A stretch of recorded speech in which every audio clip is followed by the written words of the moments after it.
Hey there, and welcome to another ArtistWorks Instructor Spotlight. Thanks for joining us. My name is Marcus, and today we're going to be joined by the one and only Peter Erskine. Peter's been teaching drums at ArtistWorks for about 10 years now, has done a ton of video exchanges over the year, and this week we're highlighting his topic of if you can sing it, you can play it. So let me go ahead and bring him on. And also just a heads up, please use the comments. Tell us where you're watching from. We're going to be doing question and taking your questions later on in the show with some Q&A. So if you have any questions for Peter, just drop it right in the comments and we'll get to as many as we can. All right. Welcome, Peter. Hi, Marcus. Thank you. Right now I'm looking right at you and right at everyone who's looking at me. I'm going to glance a little to the side to my monitor. I'm grateful for this opportunity, not only to be one of the instructors at ArtistWorks with its unique video exchange program, but for this past week of being able to share some thoughts. There's so many things we can talk about when dealing with drumming and the idea of teaching the drums. And I thought it would be hopefully interesting, and at least for me it was fun to enter into this small mini-series of lessons that I titled If You Can Sing It, You Can Play It. Just meaning that you get a nice musical idea in your head, and you don't need to be Pavarotti or Beyonce or any great singer. You don't even need to be Elvis Presley. Thank you very much. But as long as you can sing a melodic shape or think of a melodic shape, that's what I mean by if you can sing it, you can play it. So it's not just the hands and feet mindlessly moving around the instrument, but we're creating music. I thought it would be fun, if it's okay with you. I'm going to play along with a track from a Bob Mintzer Big Band app. It's 9 minutes, so hang in there, folks. It's called Tribute. It's a tribute to the Count Basie Band.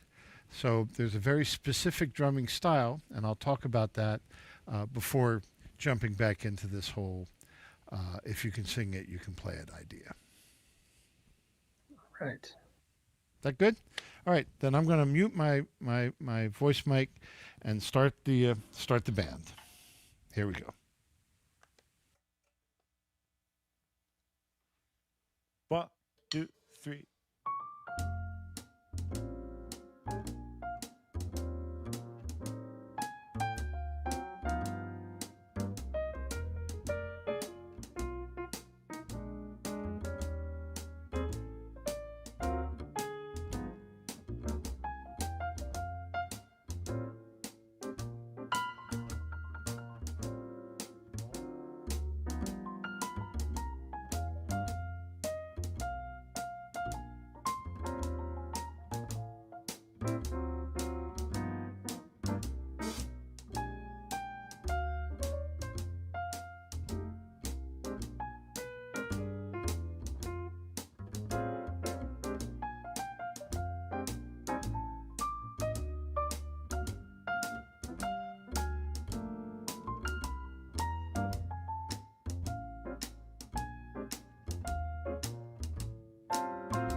Okay.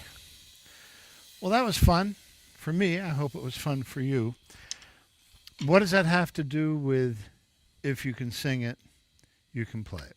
Well, um, if you were watching me, you may have noticed that I had my eyes open and I was kind of rather engaged with this track, with this music, even though I've played it at least 100 times.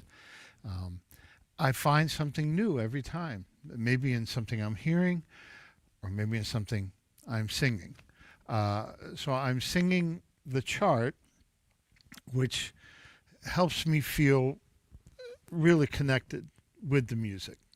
Um, you don't want to just be, reading in terms of having your head buried in a music stand.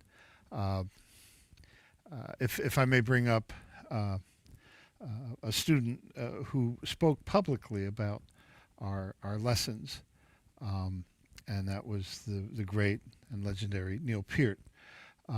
He asked me to come to a rehearsal. He was running down a Buddy Rich a chart from Buddy's library, Love for Sale, with the excellent big band from Cal State University, Northridge. And when I walked into the rehearsal room, I said, Neil, are you comfortable with me speaking, kind of honestly? And he said, well, of course. And he hadn't even played anything yet. And I said, all right, well, for starters, you got this big Chinese cymbal off to your left. Really? To play a Buddy tune? Do you need that? Well, not really. I said, okay, let's get rid of that. And your music stand. I mean, I think you know this chart, but anyway, okay, fair enough. You want to have your music there. But he had it up high, so basically between the Chinese cymbal and the music stand, he had put a wall between himself and the rest of the musicians. So that's not, allowing yourself to really wrap the music around you and to enter into the music as deeply as you can. So keeping our eyes open makes it easier to communicate not only with the other musicians in case they want to throw us a signal, but it helps us to connect, to relate, to respect the source of the rest of the sound that's coming our way. So I like to do that when I play, instead of just getting lost in my own world with my eyes closed, because it's so easy to go from this to that, and where the music becomes more of a struggle than it needs to be. So part of this, if you can sing it, you can play it, is this mindfulness of being comfortable and meaning being comfortable with yourself and with the other musical elements that you're dealing with. Because when we're comfortable, we can look something in the eye, right? So I try to relate to the music as much as possible because that's what makes good conversation. The cliche of bad conversation is you're just waiting for the other person to stop talking so you can say something, and I've been guilty of that plenty of times. But I bet you've experienced when you're speaking with someone and you just sense that they're like unbelievably paying attention to you. And what a good feeling that is. So that's part of this whole process. And then everything I play is part of this song, and yet I'm not forgetting the primary job, which is relaying rhythmic information and playing in a style that's suitable for the music and for the musicians. So what I just played is, on one hand, some of the simplest stuff a drummer could play. I mean, I'm just, 1, 2, 3, 4, 1, 2, 3, 4. But the paradox is that this can actually be one of the most difficult things to do. To play simply. playing the snare drum on 2 and 4 in a swing tune, I avoided it like the plague for years. It's corny, you know. It's not corny. It's great. It's an essential part of playing jazz. I always felt like, oh, I'm a jazzer. I need to make this as complicated as possible. And so while my intentions were good, the results were, for me anyway, were less than satisfying. And I think for a lot of the musicians I was playing with, I'm grateful for their patience. Now I'm at a pretty good place. I enjoy playing for the song, and if I'm tasked with improvising, I don't panic like I used to. I was lecturing about this in Italy, and I uttered the phrase, you don't need to save the world with your drum solo. Upon my next visit there, someone gifted me with a hat that had this embroidered. But fair enough. It's not a bad point. You don't need to change history when you get an 8-bar break or a 12-bar break or 2-minute solo or whatever. You should play what satisfies you. I can't really criticize a drummer's solo. It's their solo. He or she, they want to play it the way they want to play it. It's their choice. It's their expression. But I want you to realize that it's not so daunting. You don't need to be scared or freaked out if you get a chance to play a solo. Now, I think one of the best ways to prepare for playing a solo is feeling comfortable playing melodically on the drum set. And by this I mean playing a rhythm that feels like a melody. Okay? One of the best ways to practice that is to actually practice playing melodies. Now, in the video series, I was using a song, Blues by Charlie Parker, who was, I guess, the most famous of beboppers. And this is something he calls Billy's Bounce. And 1, 2, 1, 2, 3, 4. Ba-do, ba-do, ba-do, ba-do, do, ya da, do, ya da, do, ya da, do, ba-do, do, ba-do, do, do, de, do, do, de, beep, beep, bop, beep, da, beep, bop, boo, be-do, ba-do, be-do, ba-do, beep, ba-do, ba-do, ba-do, ba-ya-bop, ba-ya-bop. Now, if I just tried playing the rhythms of that with just alternate sticking and without regard to melodic shape, it would sound rat-a-tat-tat.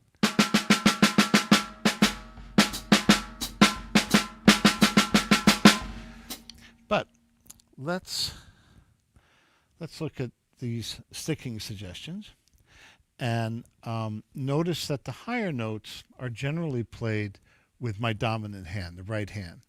And I practice this with melodies so that when I improvise, it becomes second nature to utilize my stronger hand for playing accents to help me with phrasing, sometimes using the left hand in a diddle fashion for legato kind of notes. Follow along, and I'll play this. 1, 2, 1, 2.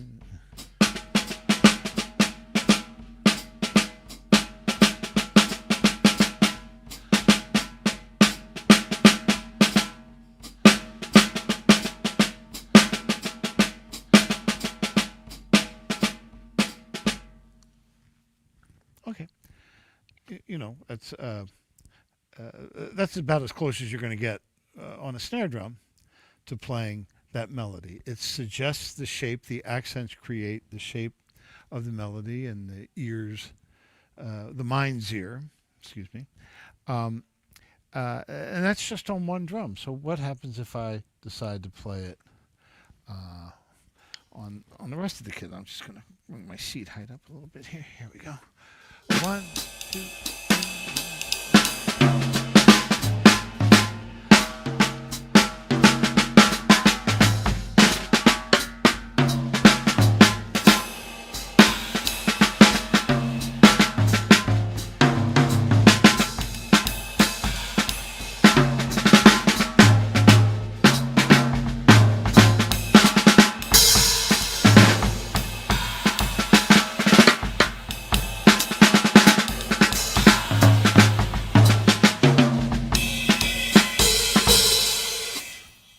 So that's just taking the melody and doing the slightest bit of variations in terms of orchestrating it, playing on the different parts of the kit, and adding a little bit of this or that. And some of the this or that is, yeah, drum set vocabulary, utilizing some simple double strokes, the most basic of rudiments to help me express these melodic ideas. So melody and rhythm kind of marry and combine to become one. Let's look at those stickings one more time. You'll notice I'm adding a little bit of swing. Now the swing is not like, but it's a legato swing. Hey, guess what? Here we go again. If you can sing it, you can play it. It's not ta ta ta ta ta ta ta ta ta ta ta ta ta ta, but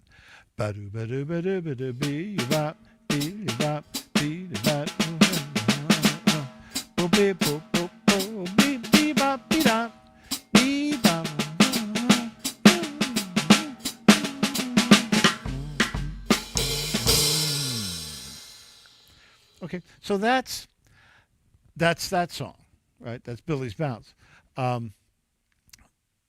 I can try improvising a solo. Well, where would I get those ideas? Okay, two things you can do. You can either learn a drum solo that you've heard by heart and transcribe it, and that's something that we do at music schools. When I was teaching at the Thornton School of Music at USC, there was a lot of emphasis on transcribing. But I started having students transcribe trumpet solos, transcribe piano performances, transcribe vocalists, and play those performances on the drum set. I'm gonna give you an example. I'm gonna switch audio programs here on my iPad that I use for play along, and so check this out. This is a tune by Duke Pearson.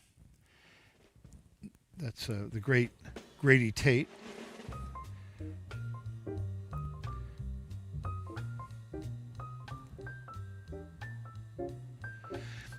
Now, whenever you're going to improvise on a tune, you want to make sure you know the form of the tune. If it's a blues, it's generally 12 bars. If it's a standard, it's usually 32 bars, melody, 8 bars, melody, repeat, the bridge, melody again. 4 times 8, 32. This song is interesting in that it's a 30-bar form. I'm going to skip ahead to a solo by Freddie Hubbard, and I'm going to play along with it, okay? So pardon the start-stop here.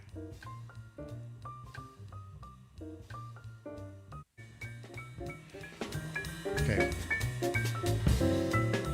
So here we go. I'm going to play along with Freddie.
Singing that as I'm playing it. So it's not stickings, I remember. It's melody shapes, higher notes, lead with the dominant hand makes the phrasing easier. The slight accenting suggests melodic shape. Oops. You know what? I was off mic. Sorry. Excuse me. So I was singing Freddie's solo, Freddie Hubbard, singing his solo as I was playing it. And that allows me to freely play on the kit because I've been practicing melodies, so I instinctively use my lead hand for the higher notes or for accenting. I'm playing legato because I'm singing it. It's like thinking something and then looking at someone and telling them the truth. It registers as true. I don't know about you. I'm a terrible liar. So singing just keeps me musically honest. Now, what I'm going to do is play along. If I can get out of this screen here. How do we do this? Okay, hold on. There we go. Here's the chord changes to that tune without the Freddie solo, and I'm going to improvise and see what happens. I'll incorporate some of his solo, but I'll sing one of my own. I'm going to keep my voice mic on this time. Here we go.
Excuse me, and so on and so forth.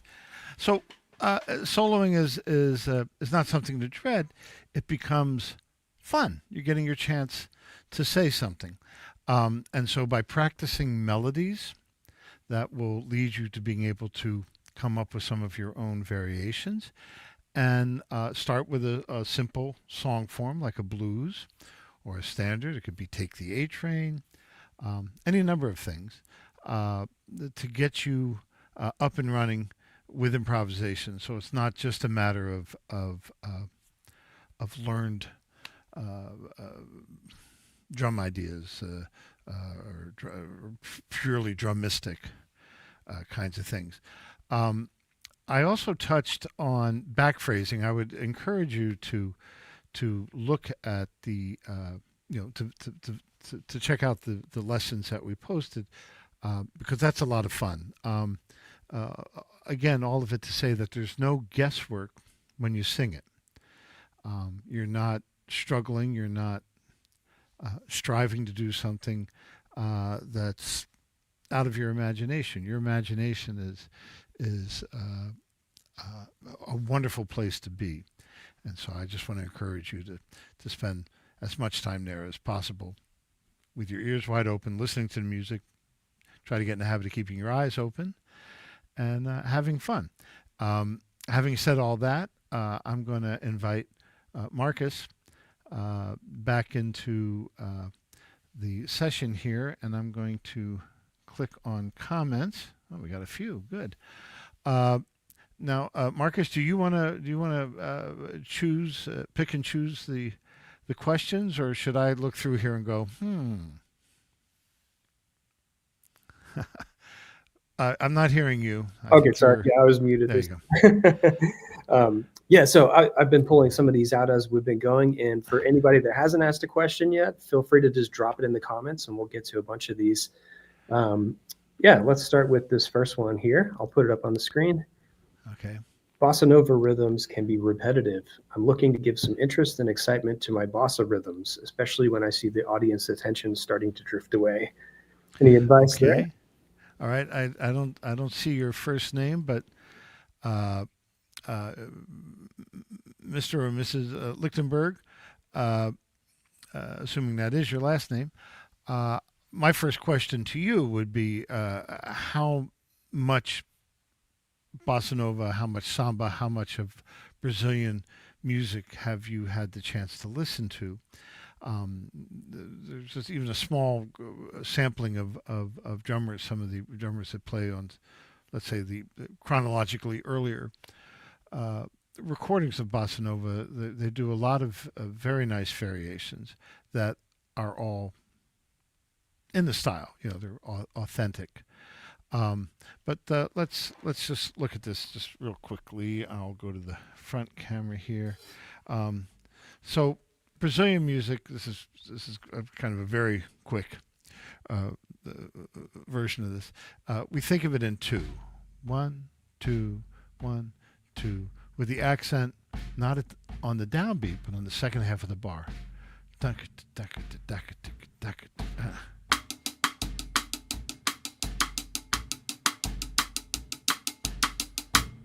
That's your basic, bossa nova pattern.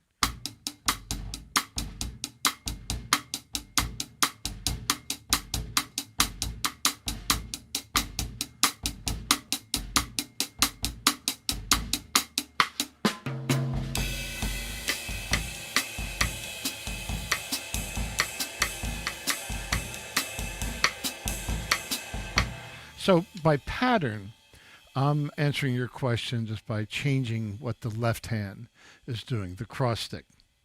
When I play cross stick, I like to use the butt end. I'll show you in the overhead shot here. As opposed to, I get a richer sound.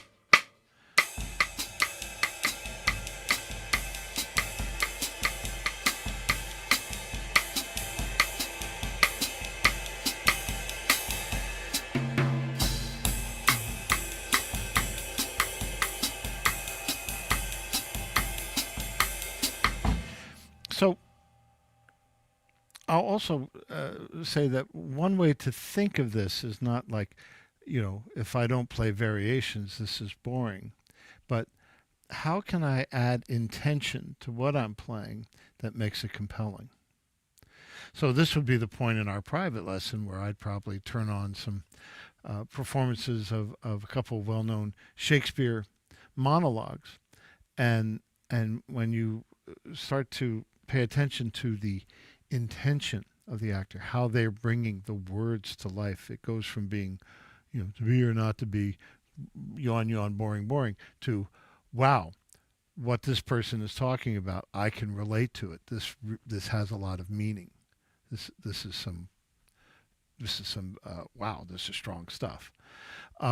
So some of my favorite Brazilian drummers they play with so much intention that they may or may not have to dazzle me with their technique, whatever. That being said, here's one other variation, then we'll get to the next question. This is a trick I like to do, going back to this accent on 2.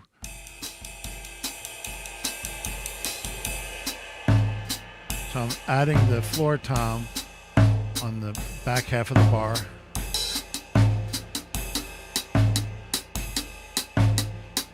Playing off beats with the left hand. Moving the hi-hat on 2 and 4, we get this nice open close effect. Now I'm going to move the left hand.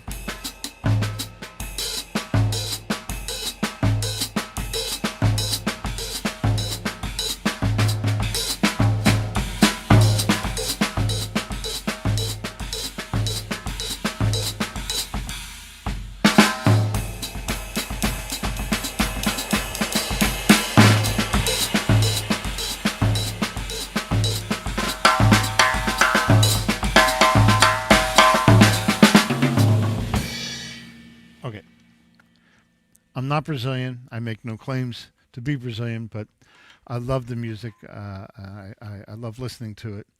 Um, uh, just here's my little non-Brazilian drummer cheat on phrasing. So instead of it being like 1, 2, 10, 2, 1, 2, 1, 2, I'm going to play double strokes, but I'm going to play um, kind of an inverted double stroke. So it'll be right, left, left, right, right, left, left, right, right, left.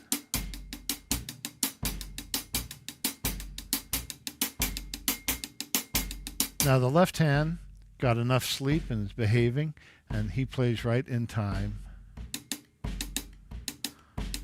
The right hand, a little tired, stayed up a little bit too late.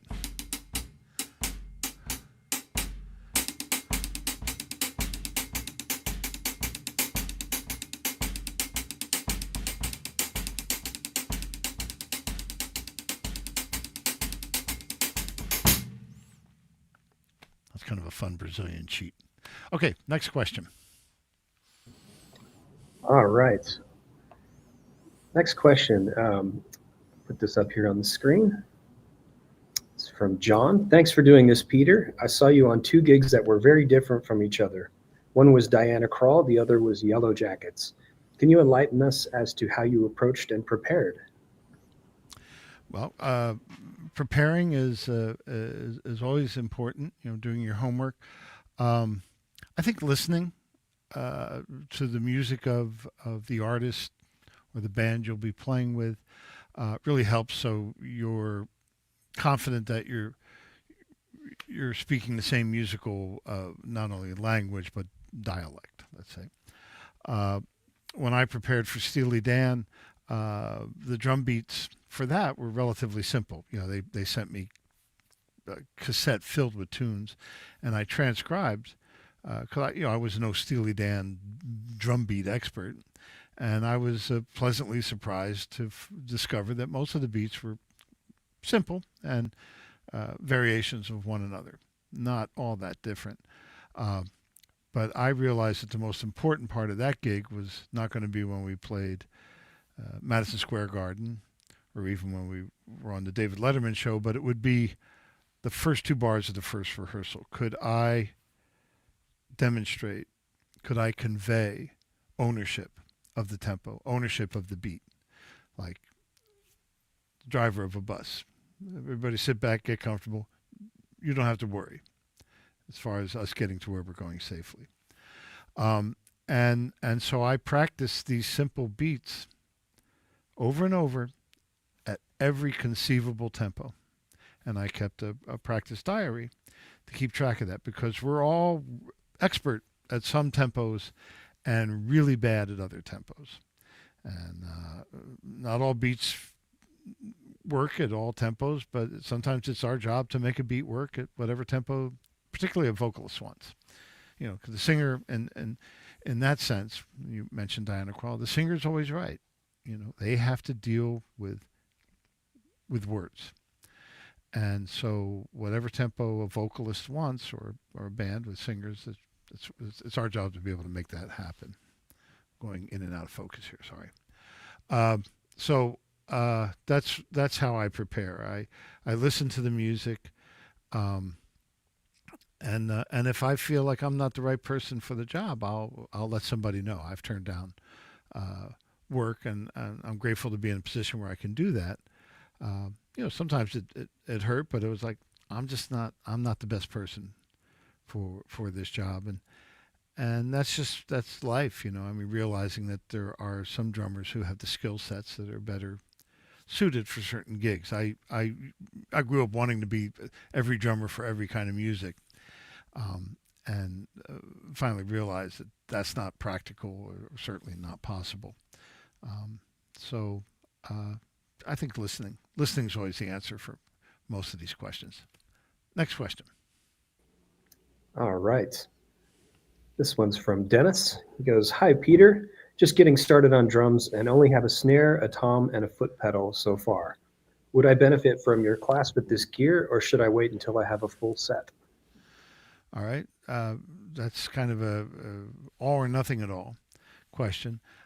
You definitely want to have a hi-hat, and a hi-hat is this thing right here, and you need at least one cymbal.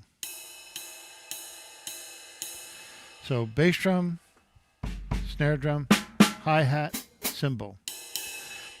Then you're ready to study the drum set. If you have just a snare drum, there's plenty of stuff you can work on in terms of basic technique, and my course does spend a fair amount of time on the practice pad, so you could get your hands together. But meanwhile, to take full advantage, you need at least a hi-hat and one cymbal, and that's pretty much all any drummer needs.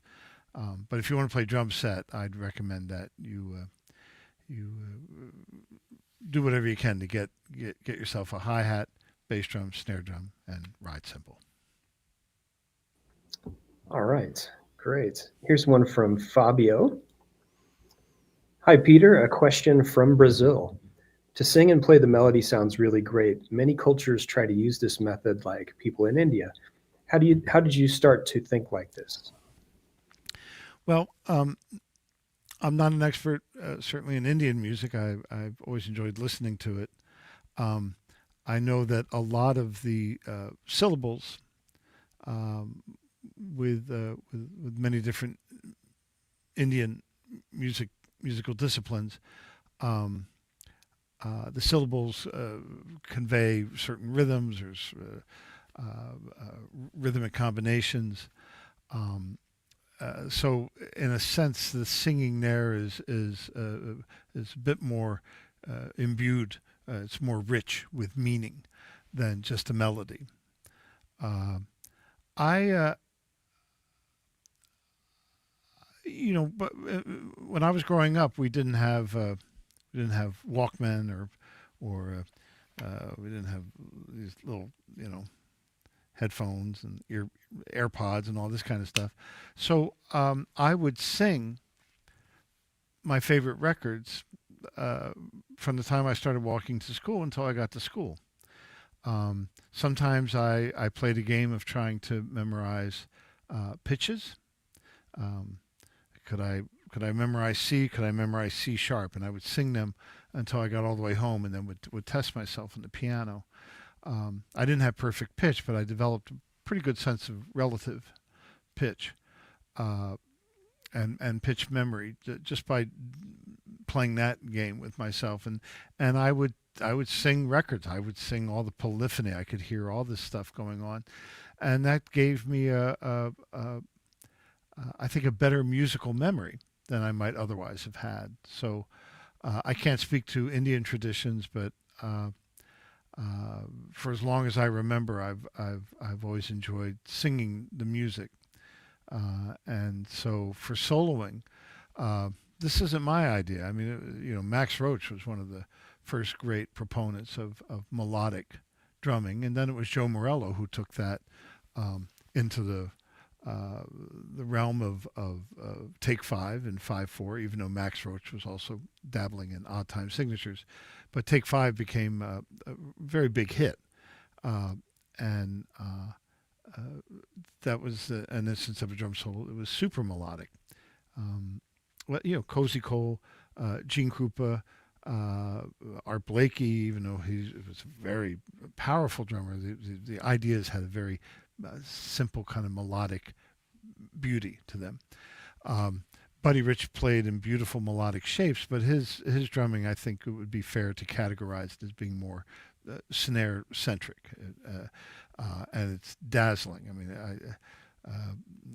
we could get into an arm wrestling match of who's the greatest drummer of all time, but my short answer would always be Buddy Rich, just because I think he possessed the greatest skills.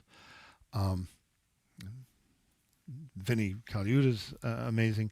My favorite drummer, probably of all time, was Elvin Jones.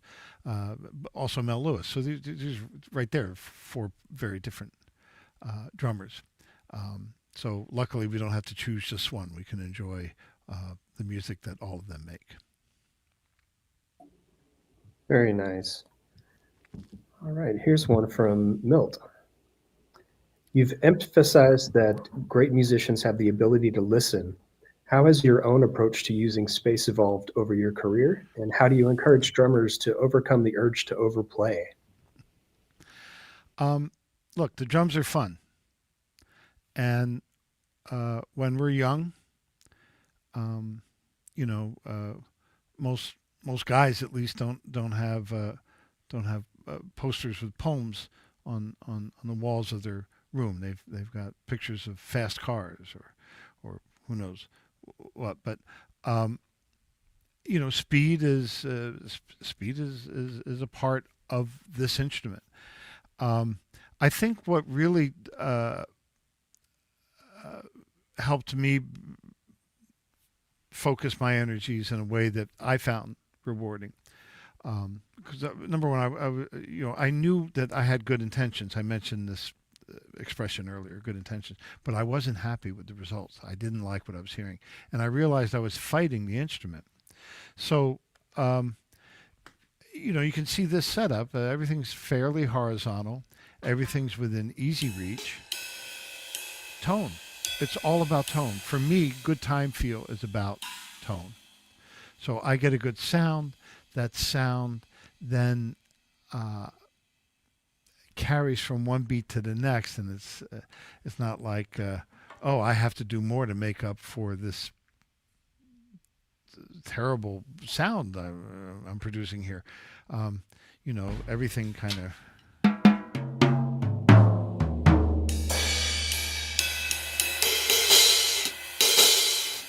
When I was younger, things were at angles, cymbals were clamped down more. I was having to reach up and play.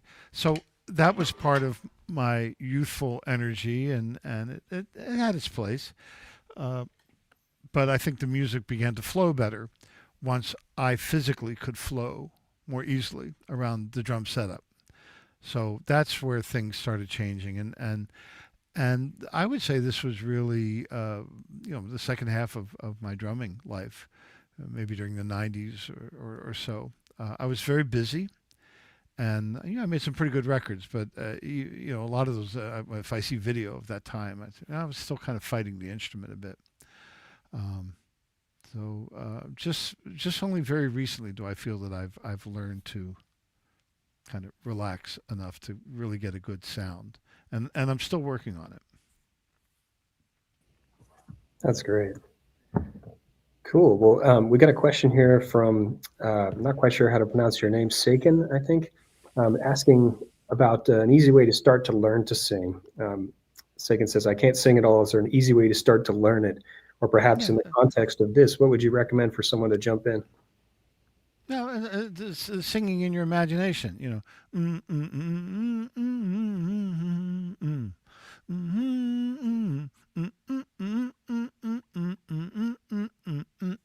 So, if I'm playing along with Freddie Hubbard here,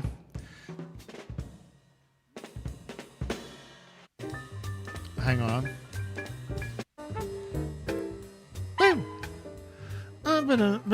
I can try to sing it. Or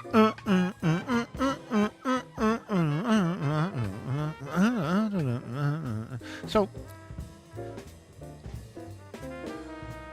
that's why I said you don't need to be a Pavarotti.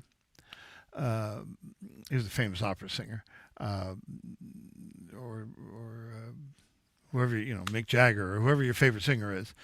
You don't need to be able to sing as good as them. Just think it. It's all about intention.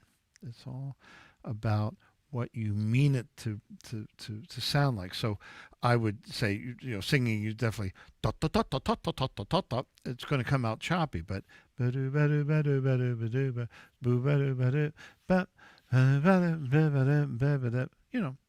I'm, no one's going to hire me to make a pop record with a voice like that, but it helps me phrase. Legato, right? The notes are connected.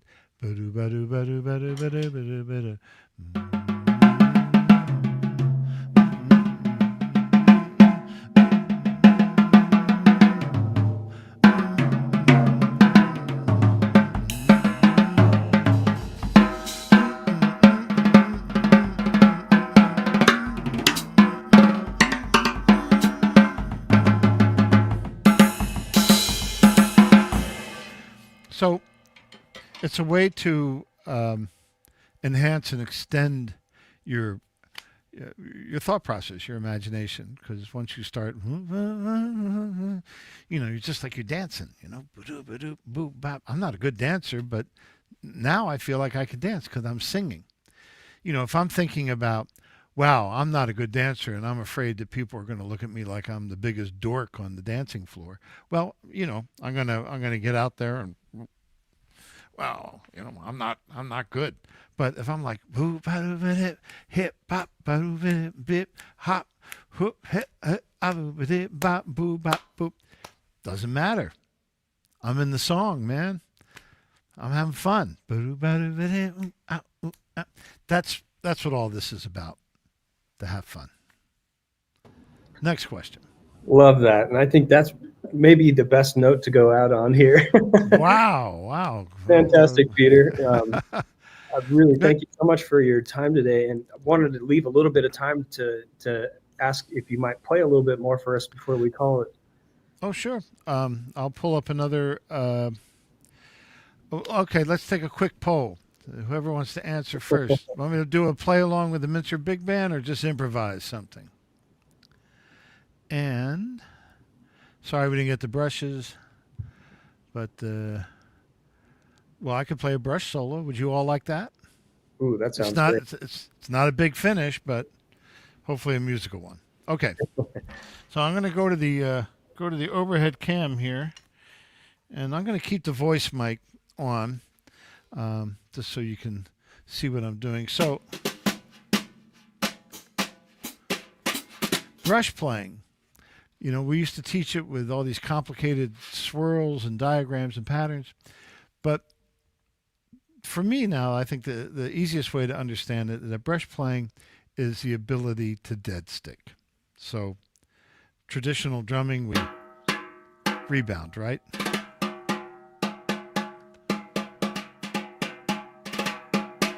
Dead sticking, you let the brush remain on the surface.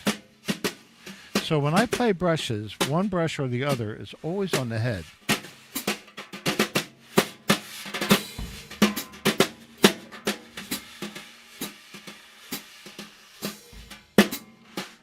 Go to the overhead. The left brush is damping the head so it doesn't have a boingy ring. The plastic head makes a little bit of a boing sound. The left hand calms that down, and I can use it for the occasional accents.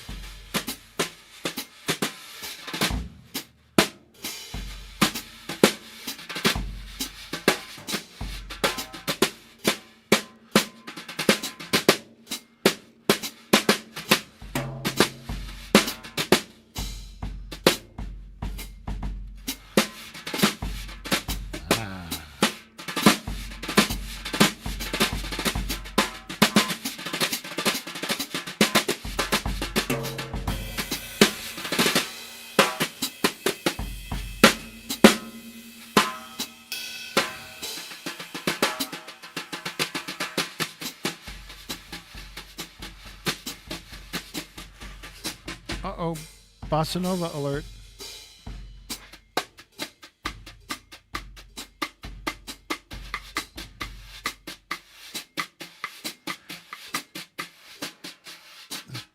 Using the right brush like this, kind of like a guero pattern. Oye, como va.